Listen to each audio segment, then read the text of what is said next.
وہ بزرگ نے بڑی زبردست بات کی، مجھے کہنے لگے مولوی صاحب لذت اللہ نے صرف 2 چیزوں میں رکھی ہے، ایک اپنی راہ میں لڑنے میں اور ایک روزہ افطار کرنے میں۔ نے کہا مزہ اللہ نے کس میں رکھا ہے؟ صرف ایک خدا کی راہ میں لڑنے میں، دوسرا روزہ افطار کرنے میں۔ آپ کہہ سکتے ہو کہ روزہ افطار کرنے میں جو لذت ہے وہ کھانے پینے کی لذت ہوگی؟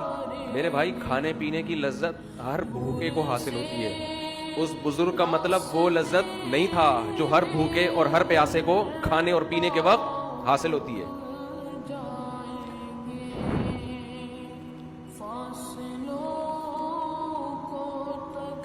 یہ جو روزے دار کو افطاری کے وقت لذت حاصل ہوتی ہے، یہ وہ لذت ہے جس لذت کے حاصل کرنے کے لیے دل میں اللہ کی محبت کا ہونا ضروری ہے۔